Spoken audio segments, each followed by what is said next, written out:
Alright, so I just got done watching The Witcher Season 2. Unfortunately, I watched it in like 2 days, and now it's done. It's one of those things where uh, you're into something so much, and then you finish it so quick, and then you're sad because you don't have any more, right? But I couldn't stop watching it.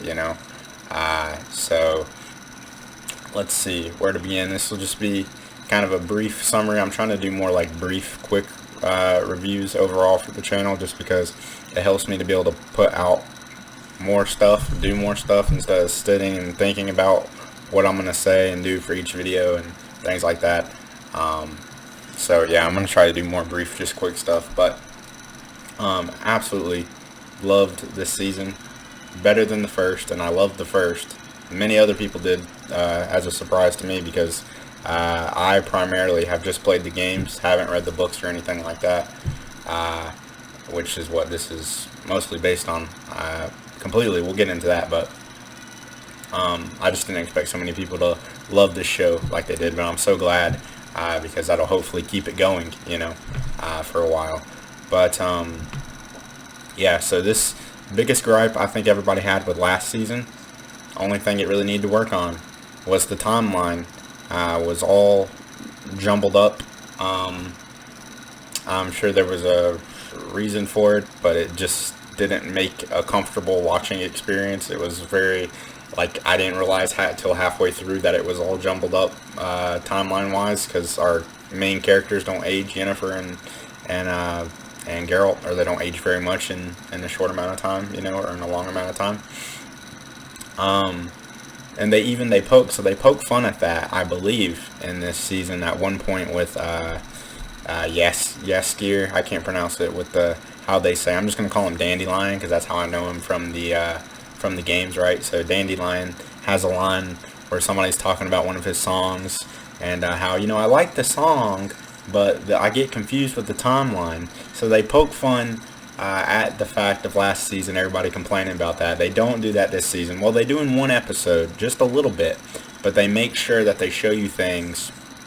This review will have a little bit of spoilers in it too, of course, but they show you things, so you're like, okay, well, I get it. And whereas last season they didn't really do that. Yeah. So the show overall, same thing as last season. The visuals, absolutely breathtaking, amazing. I would have normally watched this show on my phone, but actually it just so happened that I was watching it on a big flat screen, and I would recommend anybody who watches this on their phone, or usually does, don't do it for this show. Watch it on the big screen. It's worth it, just for some of the shots, man. I don't know where they filmed this at, if some of it is CGI, I don't know. I'm sure some of it is, but it's very good, the effects, some of it. So that's the thing, right? This is all based on the books, but some of it I feel it has to be for sure nods at the game, or taken from the game, the inspiration of the game. Because some of it looks just like it would in the game. Or I've heard that the spells Geralt uses aren't named in the books, but they call them by name in the show. So it's a hybrid of both, I think.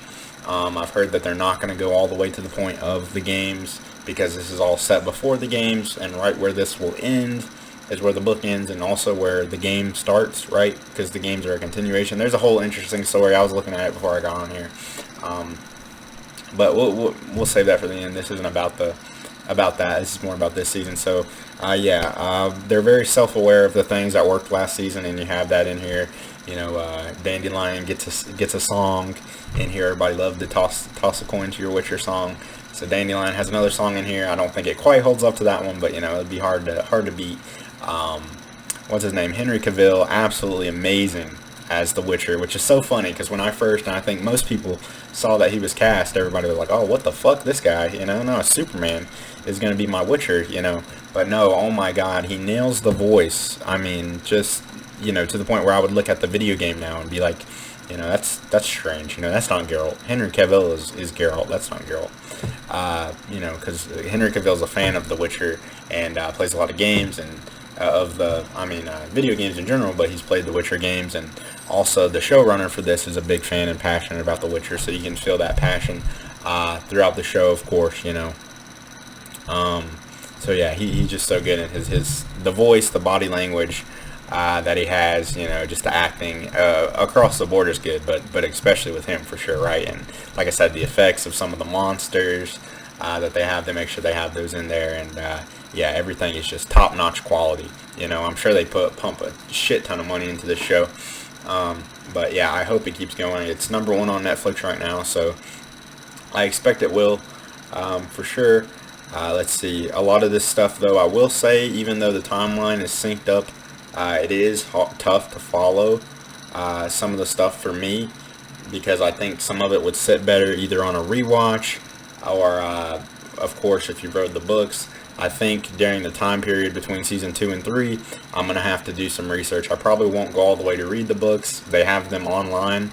I just don't focus well when I'm reading. I used to, but I don't really anymore.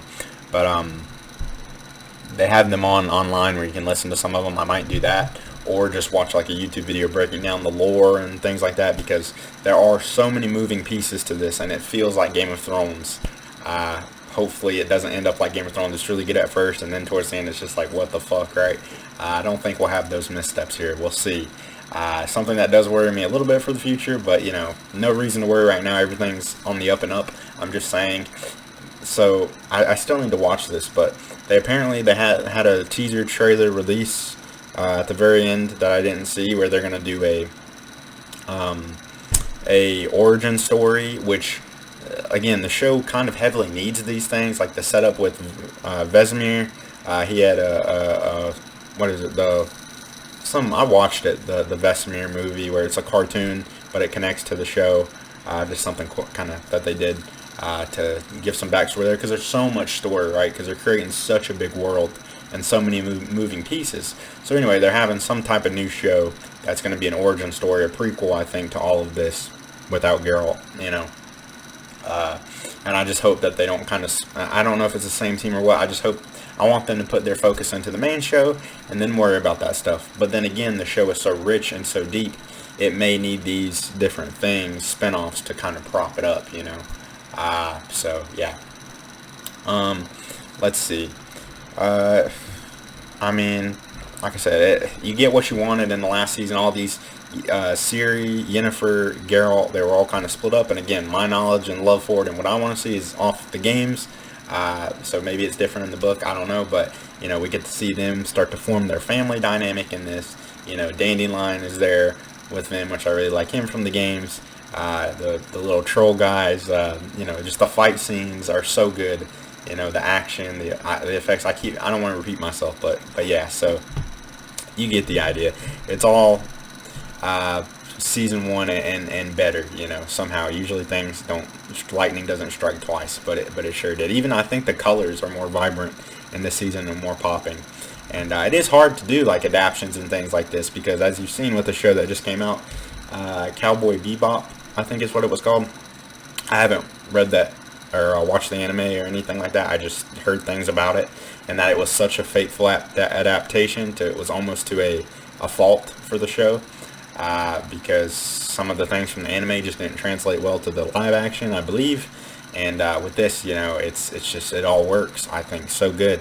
The music, you know, in there. I would have liked to hear a little bit more of the music that the Witcher theme in there, but you do hear it at parts, and it's good as well. So yeah, really no complaints. Something that felt weird to me, which I guess it's a part of the books, one of the only things that sticks out, I think, is they killed off Roach, which I guess is just, you know, strange for me, because he's such a staple in the game. The only reason I kept thinking maybe they're going to bring him back or something. Maybe I should give a spoiler before I said that, but it's really not a big deal, you know, that's the thing. But the reason I thought maybe they did is because, well, I mean, Geralt's got Ciri now, you know, and Yennefer, and maybe that's just not going to be, you know, just not that big of a thing for him to have the horse to talk to anymore, because he has other people, you know, and yeah, so, yeah, Triss got some good parts in this season as well. The Witcher's at Kaer Morhen, you know, I like the the brother dynamic between them, and Geralt, how he does kind of establish himself as different than them. They even still go into a little bit more of with Geralt of establishing, like, it is tough being Witcher. He gets shit on, but at the end of the day, he still comes in. That was a big focus in season 1, I believe. It's been 2 years, so it's hard to remember. COVID delayed it. But yeah, it's just all the elements that worked in season 1 are still here and better in ways, for sure. So yeah, I think that's I think that about covers it. They say they got the scripts written for season 3 now. But they say we're still going to expect it in like 2023, unfortunately. So yeah, not even, hopefully hopefully in another year we'll have it, but I would say that or longer, just because it is such quality that they bring to the show and everything, so if they got to take their time with it, they got to, but I just hope that we get to see the full story to fruition. And in the meantime, I'm definitely going to be studying up on all this rich lore, right? Because there's so much of it. There was one thing, I'm just going to say, it's kind of felt weird, but there is one character in here that kind of gets like a boo-hoo, what do you call it, a little bit of a woke storyline. Did I smell that in here? I'm going to have to look up her name, because like I said, there's so many characters, and they introduce them, and it's like, I can tell you're important and you're somebody. It would be epic if I read the books to see you. I mean, I still feel that, and I get some moments like that, from the games as well, that are like that for me. Like, what's one? Geralt gets the scar on his eye. Kind of. It's not like at the top. It's just kind of like through here. But we get to see how he gets that, I guess. I believe so. Just moments like that. But yeah, this could have been a story from the books too, but I'm just so sensitive to those things, because they're, because you see it everywhere now so much that I'm like, don't, come on now. We can have one show. I can have one show without the obvious, like, woke storyline, right? Fringilla, maybe that's what they were going for with her, but I don't know. It was still good, and not overwhelming either, but maybe just a hint of it, I don't know. But for me, just my personal taste, it wouldn't be a big deal if it wasn't so oversaturated in almost everything now. So yeah, let me know what you thought of season 2. Do you read the books, or are you just a game fan? I haven't even played the first game. I think I just played the second game. I got it for free, actually, and just played it, and I was like, wow, this is really good for a free game. And then I had to play 3 after that, because I was pretty hooked to the story and everything. So yeah, that's about all I got. Thank you for watching, and I'll see you in the next one.